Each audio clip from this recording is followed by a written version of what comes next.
Mundo de 2026 começa para a nossa seleção brasileira com golaço de Vini, mas também com muito sufoco, tudo isso que resultou no empate neste primeiro jogo contra Marrocos. Mas e aí, apesar do empate, o Brasil jogou bem? Fala, meus jogadores, Enzo Abadio na área, e hoje vamos falar de seleção brasileira já na Copa do Mundo, buscando o tão sonhado hexacampeonato, um jogo que gerou muitas impressões e a gente tinha muitas expectativas sobre esse jogo. Se o Brasil ia jogar bem, hoje a gente vai falar disso. Marrocos jogou muito bem, uma seleção muito qualificada que deu muito trabalho para o Brasil. A gente já sabia que esse seria o jogo mais difícil do Brasil nessa fase de grupos. Os próximos dois contra Haiti e Escócia tendem a ser mais tranquilos, mas hoje a gente vai falar porque a gente tomou sufoco do Marrocos, mas era uma coisa que a gente já esperava, e o Vini assumindo protagonismo mais uma vez, jogando muita bola e fazendo um golaço para o Brasil. Mas além disso, vamos destrinchar algumas outras coisas nesse vídeo,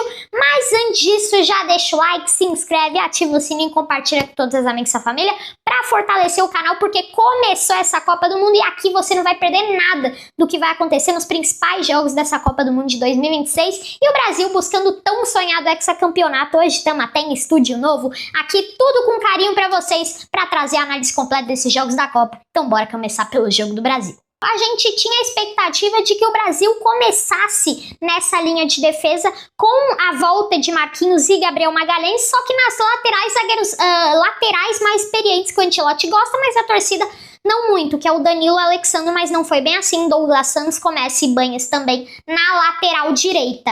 Enquanto a seleção de Marrocos vinha com dois de seus principais jogadores fora da Copa, Ezauzuli, que joga no Betis com Antony, e também o Aguerd, zagueiro muito bom dos caras, que aí foi substituído pelo Diop, se eu não me engano. E com isso, a seleção marroquina vinha do mesmo jeito muito forte. Tem Hakimi, que jogou hoje no mano a mano com o Vini. O Vini hoje pode ser que ele tenha saído melhor, já já a gente pode falar disso. E o Brahim, que não joga nada no Real, mas quando chega na seleção marroquina e quando chega contra a gente, incorpora o Pelé. Jogou muita bola também.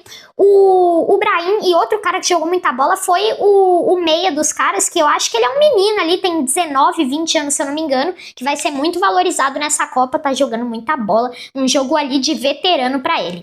Mas, tirando tudo isso, as seleções vinham para estrear nessa Copa de 2026, ambas com muita expectativa de chegar longe, o Brasil com mais ainda, de ser hexacampeão. E o Marrocos, lembrando, era uma seleção muito difícil, porque também 4 anos atrás chegou na semifinal da Copa do Mundo. Chegou mais longe do que a própria seleção brasileira.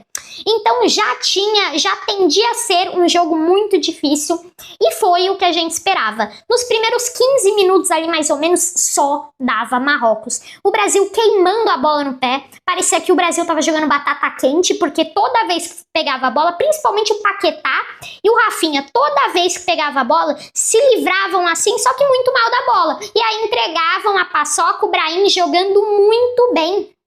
E aí, o que a gente mais temia estava acontecendo. O Brasil estava sendo engolido pelo Marrocos, pelo menos nesses 15 minutos primeiros de jogos. Porque o Brasil não conseguia ficar com a posse. A posse no começo do jogo era de 80% para Marrocos, para vocês entenderem. E a gente já teve aos 7 minutos um lance do Hakimi, que a bola vai para fora, e depois a gente teve um lance do Brahim, que ele chuta e o Alisson defende uma defesa ali simples.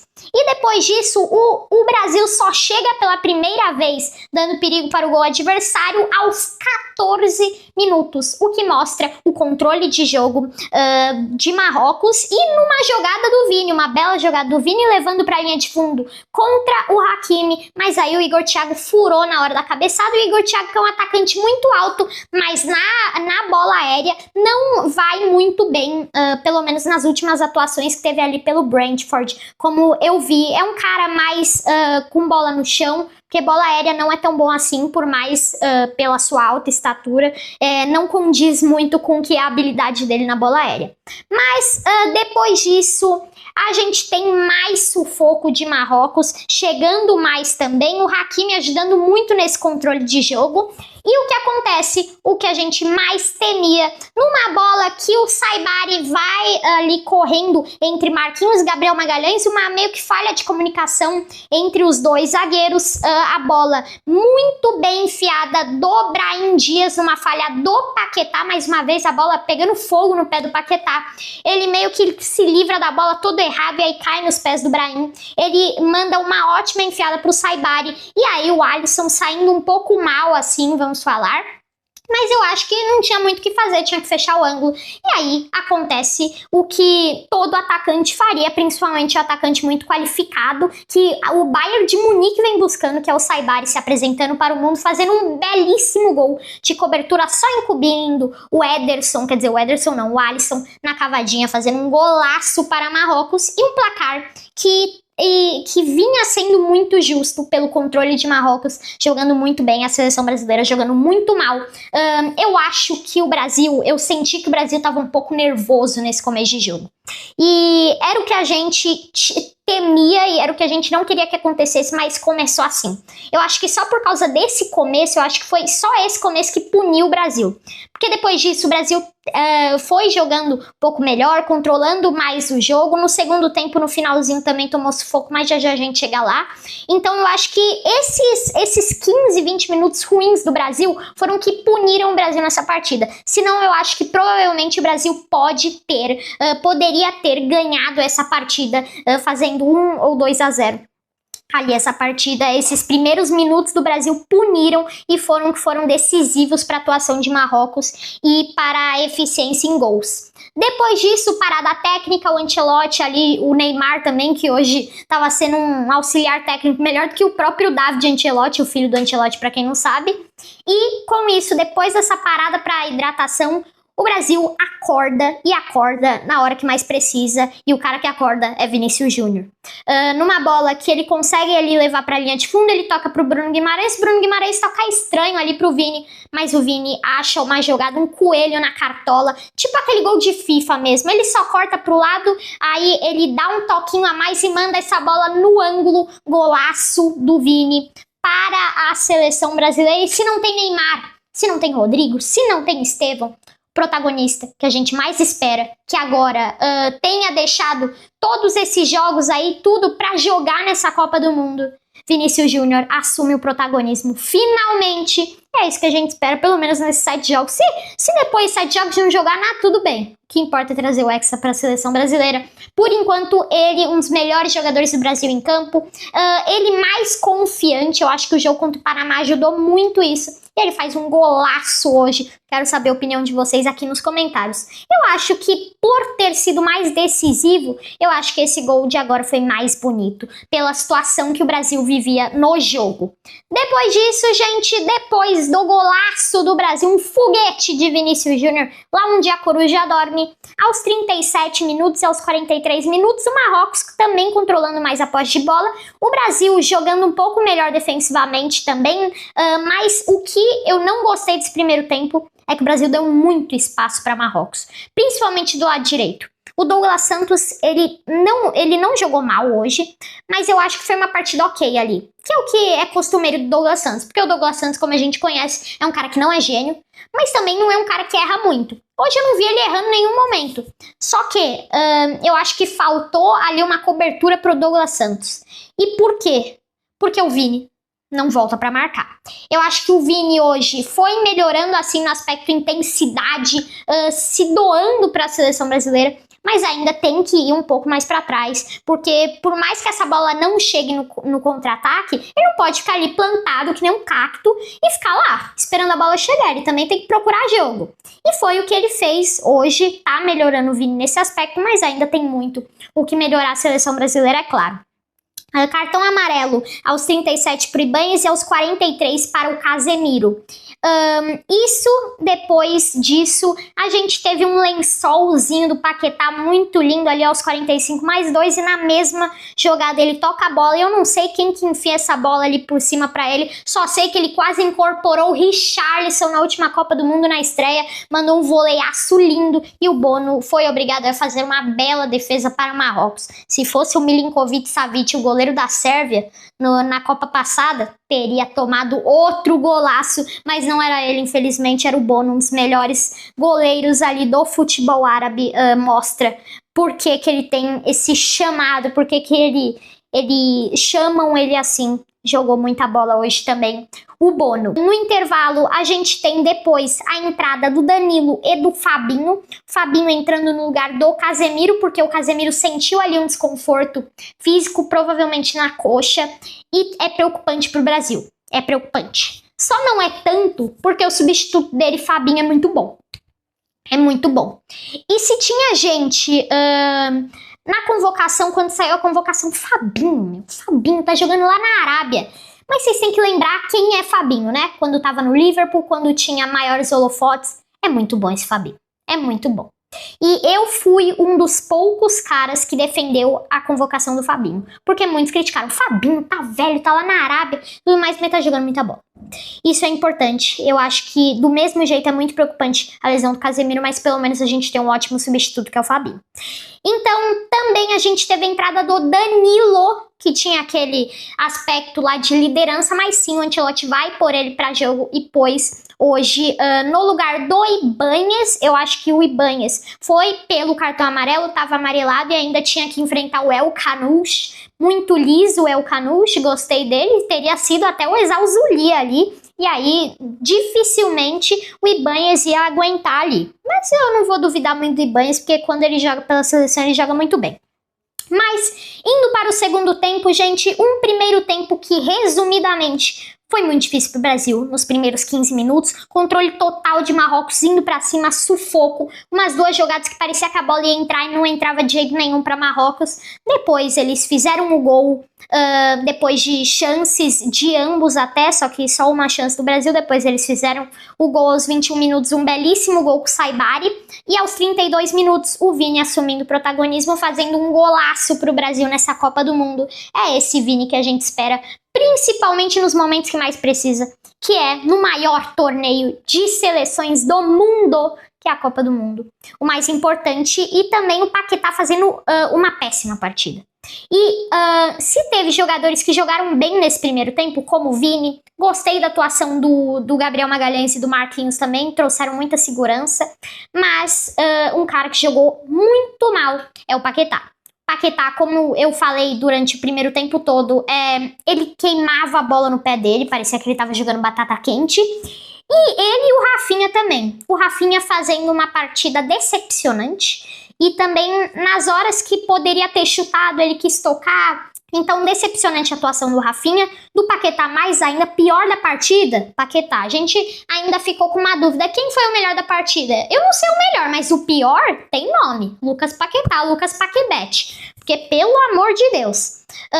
Então, a gente tem entrado do Danilo e do Fabinho no lugar do Casemiro e do Ibañez. E aos 52 minutos, a gente já tem um controle total do Brasil nesse começo de segundo tempo, que eu gostei muito, e foi indo pra cima, tanto que aos 52 minutos, no lateral cobrado rápido pro Paquetá, finalmente ele fez alguma coisa de boa, ele manda uma ótima bola pro Igor Thiago, cai na perna ruim do Igor Thiago, ele chuta meio que no meio do gol, mas ainda trazendo perigos para as traves do Bono, e aí o Bono é exigido a fazer uma defesa. E, gente, depois disso, um jogo que foi sendo mais difícil. Porque Marrocos, a gente tinha aquela que lembrava de Marrocos na última Copa, pelo seu vigor defensivo, por grandes atuações se fechando ali, fazendo um gol e se fechando, mas agora, com a saída do técnico deles, que levou eles para a semifinal na última Copa, e trazendo a melhor atuação de um africano na história das Copas, e agora com a entrada desse novo técnico, que eu não vou lembrar o nome dele, é um nome meio estranho, mas agora Marrocos tem uma característica também mais ofensiva. Antes era um time que jogava na base do contra-ataque e normalmente era eficiente. Hoje em dia gosta mais de ficar com a bola, e isso que incomodou muito o Brasil. E eu acho que o Brasil, é claro que estudou Marrocos, mas eu acho que pode até ter estudado mais na última Copa do que agora. Mas as características vêm mudando muito para a seleção de Marrocos, principalmente com a mudança de técnico 3 meses atrás, nem 3 meses se eu não me engano, isso faz muita diferença. Mas para Marrocos fez uma diferença para melhor, positiva. E que bom para eles, né? Mas que ruim pra gente. Porque depois disso, aos 78 minutos, O Rafinha recebe uma bola ali no contra-ataque com o Vini fazendo uma bela jogada e tocando pro Rafinha no meio. O Rafinha, ele chuta direto, poderia ter dominado, tocado pelo Luiz Henrique ali do lado, mas ele chuta direto e aí vai nas mãos do Bono facilmente. O Rafinha manda as bolas na mão do Bono. Frase meio estranha, né? A bola não... Mas tudo bem. Depois disso, a gente tem a polêmica. Porque tivemos 4 alterações no Brasil. Tivemos a entrada do Matheus Cunha, Luiz Henrique, Danilo e Fabinho. E com isso, só restava uma vaga ali para preencher esses 5 jogadores para substituição. E tinha Endrick, tinha Danilo Santos, tinha Bremer por desconforto, eu acho que físico ali do Gabriel Magalhães nas últimas partidas. E aí o Ancelotti chama o Danilo Santos. Eu gostaria que o Danilo Santos e o Endrick entrassem, mas não tinha vaga para os dois. Mas se fosse para escolher um deles, eu escolheria Endrick. Por quê? Porque a situação do jogo chamava o Endrick. Chamava, pedia o Endrick, implorava para a entrada do Endrick. Por quê? Um jogo muito difícil. O Brasil jogando também muitas vezes na base de contra-ataque, porque foi muito difícil o controle de bola do Brasil. Quando o Brasil controlou totalmente a bola, foi ali por 15 minutos no máximo.